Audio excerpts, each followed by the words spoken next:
안녕하십니까, 전화가입니다. 앞에는 이제 우리 시각이 있는 그대로가 아니라 거울에 비친 것처럼 있는 그대로가 아니라 보정을 해준다라는 느낌까지 말씀드렸는데요. 그렇다면 문제가 착시는 왜 있고 꿈은 왜 있고 환각은 왜 있을까? 이걸 하면 좀 더 이제 시각에 대해서 알 수도 있고요. 좀 심각해집니다. 구글에서 이미지 검색하면 옵티컬 일루전을 검색하면 정말 스크롤 끝이 없을 정도까지 많은 착시가 있습니다. 유튜브 동영상에서도 한번 검색해봐도 재밌는 게 많이 있고요. 한번 꼭 보시면 재미있습니다. 근데 재미있다, 이건 제가 말하려는 게 아니고 첫 번째 생각해 볼 게 왜 착각은 보통 착각하면 우리가 고칠 수 있잖아요. 착시는 왜 고칠 수가 없을까? 워낙 착시가 많은데 이거 같은 경우는 뭐죠? 원래 이게 반듯한 직선입니다. 반듯해요. 근데 배경이 이렇게 돼 있으면 반드시 안으로 바깥으로 휘어져 보여요. 이건 뭐 본인이 인쇄해보고 뭐 하든가 너무 많으니까 대보면 알 수 있는 거죠. 그러면 휘어져 있으니까 보정된 거니까 제발 반드시 보자. 아무리 해도 그렇게 볼 수가 없어요. 왜 그럴까요? 이건 너무나 유명한 거죠. 이거하고 길이가 똑같은데 무조건 얘가 커 보입니다. 아무리 노력해도 소용없어요. 요거 선이 다 반듯해요. 같은 간격이에요. 근데 이렇게 돼 있으면 다 간격이 달라 보이는 거죠. 도대체 왜? 그러면 뭐 아니 이 정도면 잘한 거고 저런 착시가 있는 거지 뭐. 착시가 있는 거. 보통 착시 잘못됐다가 하면 바로 잡을 수 있어야 되잖아요. 왜 착시는 바로 잡을 수 없을까? 그게 왜 실수라면 모든 사람이 똑같은 패턴으로 이렇게 일어날까? 사실 그게 핵심인 거죠. 착시가 만약에 착각이면 다 지멋대로잖아요. 다 지멋대로 실수를 해야 되는데 이건 근본적인 이야기라 된다는 얘기죠. 모든 사람이 똑같은 착시를 똑같이 하고 고쳐지지 않는다는 것은 뭔가 근본적인 이유가 있다는 생각을 해보셔야 되는 거예요. 왜 이렇게 됐을까? 그 다음에 이거 같은 경우는 어느 쪽이 환해 보이세요? 근데 실제로 환할까요? 원래 보면 똑같아요. 근데 이걸 방법이 없어요. 아무리 이렇게 된 상태에서는 두 개가 아니 이쪽하고 이렇게 그림 그릴 때 보면 이상하게 색깔 빛나는 것처럼 보이는 거 있잖아요. 이런 원리를 이용해서 예술가들은 굉장히 자기 표현을 하기 노력을 했고 어떻게 하면 그런 느낌을 줄 수 있다는 걸 해가지고 정말 예술가들이 많은 우리 감각에 대한 이해를 하고 있는 편도 많죠. 옛날에 뇌과학 발전하기 전에. 그래서 왜 착시는 그렇게 인간성이 있고 아무리 알고 그걸 극복하려고 해도 극복할 수 없는가? 이게 핵심인 거지. 뭐 다양한 착시가 있다, 재미가 있다. 이건 조금 글쎄 그냥 옛날 얘기. 좀 더 진짜 의미를 알려고 하면 착시는 왜 없어지지 않을까? 사람마다 똑같고 일관성이 있을까? 그걸 한 거죠. 그리고 옛날에는 정말 꿈하면 꿈이 이게 꿈을 태몽, 애지몽. 꿈에서 봤어. 꿈에서 그렇게 알려줬어. 꿈이라고 하는 것은 내가 스스로 뭐 하는 게 아니라 뭐가 와서 우리한테 정보, 영상을 준다라는 생각을 많이 했습니다. 그래서 해석하기 위해서 노력을 많이 했고 꿈이 뭐 무의식 이렇게 많이 했었죠. 그래서 사실은 꿈 중에는 이제 보통 우리가 뜻대로 안 된 거 있지, 자각몽. 자고 있는지 꿈꾸고 있는지 모르겠는데 내가 하늘을 날고 있는 꿈을 다 어렸을 때 많이 꾸었을 거예요. 꽤 재밌죠. 자기 마음대로 뜻대로 날 수 있으면. 억지로 떨어지고 그러면 그냥 공포스러운데, 근데 결정적인 게 뭐냐 그러면 꿈꾸는 동안 자기가 꿈꾸고 있는 잘 모르는 거죠. 그러면 이게 꿈꾸는 장치가 굉장히 꿈이 그럴듯한데 만화처럼 보이지 않고 리얼처럼 보이는데 꿈꾸는 장치를 만들려면 요즘은 워낙 컴퓨터 기술이 좋아지고 그래픽이 좋아서 뭐 3D로 오락할 때 보면 정말 뭐 리얼리티한데 옛날에 그 정도의 그래픽을 하려면 그죠? 뭐 해가지고 영화 촬영할 때 보면 CG 할 때 보면은 그 많은 비용과 노력이 들어가는데 그걸 그냥 잠고 있는데 할 동안 했어. 그러니까 사실적인 그래픽이 얼마나 어렵고 비용이 드는데 그러면 도대체 왜 꿈이라는 게 있을까?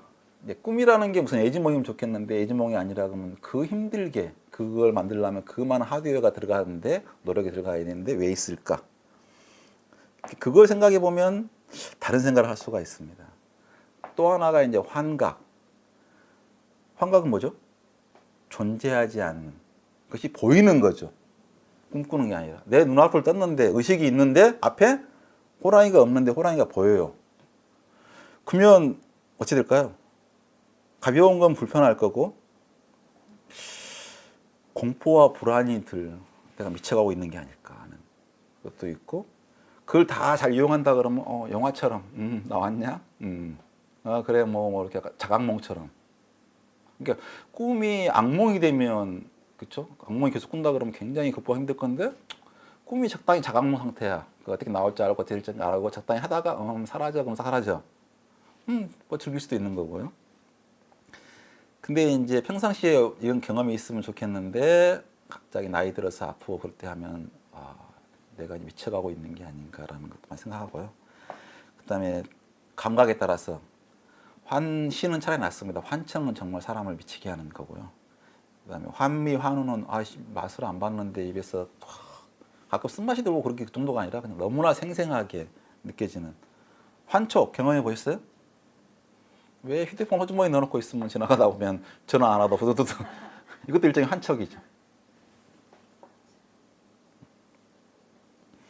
그러니까 이 책 보면 정말 제가 이 책보다 결국 두 가지 때문에 제가 이게 이렇게 지각하는구나라는 것 중 하나가 환각이란 올리버 섹스가 쓴 책인데 이 책에는 너무나 많은 환각을 달았고 모든 감각에는 환각이 있다. 환시, 환청, 환호, 환미 모든 감각에는 환각이 있다. 그걸 보고 나서 그런 거구나. 근데 우리가 이제 사실은 정상인이라 그래도 가장 환각을 보기 쉬운 게 싱그루처럼 단조로움, 자극이 별로 없이 그냥 계속 레이더만 봐야 된다, 뭐 해야 된다, 뭐 해야 된다. 아까 휴대폰 같은 경우는 계속 자극이 안 왔는데 갑자기 휴대폰을 빼놨어, 없어. 근데 주기적으로 왔던 게 안 오면 갑자기 지가 알아서 만들어요, 감각을. 온 것처럼. 아무 휴대폰 보니까 흔적이 없어. 그러니까 뭐 장거리 단조로운 길 같은 경우는 반듯한 게 오히려 위험한 거예요. 이렇게 적당히 휘어 있어야지 이렇게 자기 주의를 끌고 해주지. 단조롭게 반드시 가면 졸리기 딱 좋은 거지 뭐. 감각이 안 들어오니까. 그래서 얼음밖에 없다, 뭐밖에 없다 그러면 모래밖에 없다. 그럼 없던 게 보일 가능성이 꽤 높아지죠. 거기다가 피곤하다. 반드시 보이게 돼 있는 거지 뭐. 그래서 이제 전부 다 극단적으로 빨리 해보는 방법은 완전히 이렇게 막아버리는 거죠. 감각을 억제해버리는. 그러니까 우리가 후각의 감각을 높이려면 눈을 가려버리면 후각이 극대로 강화된 것처럼 모든 감각을 차단해버리면 그러니까 사실은 재수 시네마라는 게 뭐냐 그러면 요즘은 그렇지 않겠지만 그냥 어두운 동굴 재수 가다 버려요. 빛이 안 들어와. 그럼 재수 눈앞에 펼쳐지면 영화가 펼쳐지는 그 재수 시네마라는 거죠. 빛이 없는 동굴에 덕방에 갇히면 온갖 환각이 보이는 거죠, 눈에. 그래서 온갖 방법으로 있습니다. 그래서 가장 극단적인 것 중 하나가 아예 중력까지 없애버리는 머리에 가만히 편안하게 여기다가는 좀 고농도로 농도를 높여놔야겠죠, 뜨게. 그래 놓고 나서 감각을 다 어둠스럽고 소리, 빛 다 차단하면 감각이 미칠라 그러면서 결국은 뭔가 지 스스로 만들어내 버리는 거죠. 너무나 쉽게 일어나고요. 힘들면 극단적으로 사막에 가서 탈수 탈진 오면 반드시 보일 수밖에 없지 뭐. 나이 들면 노화되면 저절로 옵니다. 그러니까 또 갑자기 뇌가 손상을 받거나 그죠 파킨슨거나 선망, 열병, 뇌졸중 있으면 또 이제 대표적인 것 중에서 알코올 중독, 마약 이런 걸로 뭐가 이상이 있고 영양 부족, 수면만 부족해도 결국은 문제가 되는 거예요.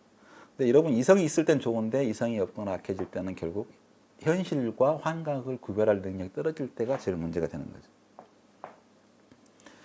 그래서 그 중에서 이제 하나 설명드리고 싶은 것은 갑작스러운 상실, 사별, 그렇게 같이 계시던 분이 갑자기 떠나고 나면 시간이 지나면 결국 앞에 보일 수밖에 없어요. 그래서 점점 점점 안 계시구나, 안 계실 수 있는 거지. 그거 어쩔 수 없는. 근데 이런 경우 같은 경우가 옛날에 전쟁이 일어났을 때 옛날에는 갑자기 총 맞고 있을 때 확 잘라버리면 점점 슬슬 망가지면 그런 게 없는데 갑자기 툭 떨어져 나가면 여기 있다고 느껴지는 거죠. 그러니까 붕대를 감아놔도 못 움직이게 해놔도 온갖 방법으로 해서 갑작스러운 상실이 되면 꼭 환각이 등장합니다. 그런데 환각이 등장하면, 결국 손이 등장하면 결국 손이 없는데 가려워. 가려워서 미치겠어.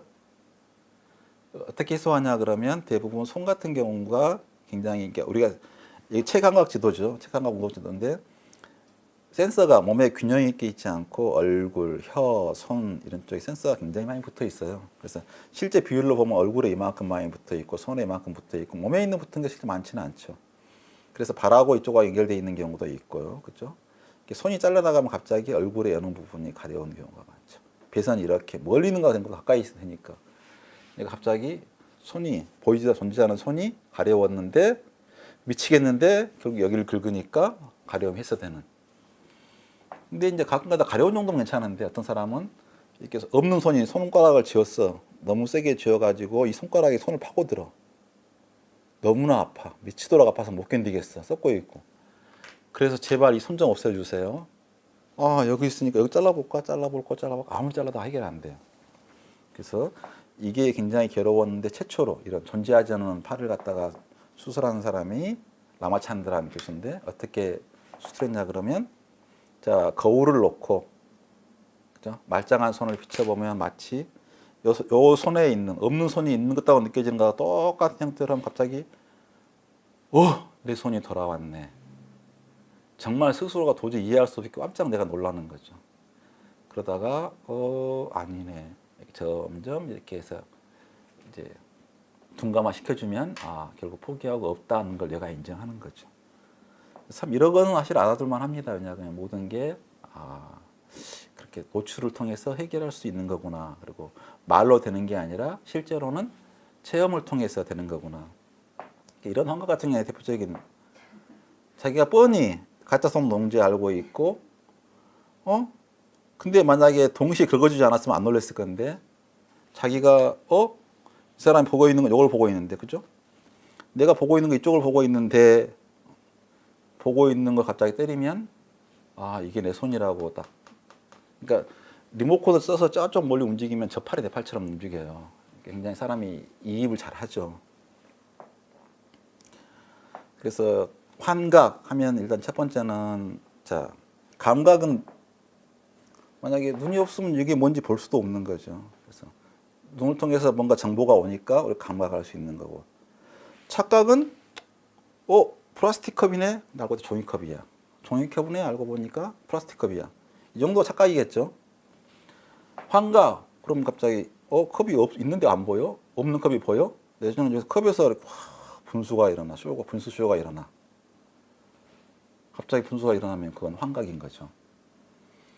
근데 사실은 그게 우리 뜻대로만 조정되면 구별만 할 수 있으면 내가 분수를 하고 싶어. 그럼 실제로 분수를 한 것 갖다가 멋지게 일어나고 있으면 보고 이해하고 싶잖아. 기억하기가. 근데 환각은 내 의지대로 일어나지 않는다는 게 가장 큰 문제고 없어져라고도 없어지지도 않고 지 멋대로 나타났다가 지 멋대로 사라지는 게 제일 문제인 거죠. 그래서 사실은 감각, 착각, 환각이 별로 그렇게 멀지 않습니다. 그래서 제가 이제 환각, 착각, 눈에서 일어나는 거에 대해서 말씀드렸는데 도대체 환각을 알면 어떻게 지각이 일어난다는 건지 그걸 설명드리고자 합니다. 수고하셨습니다.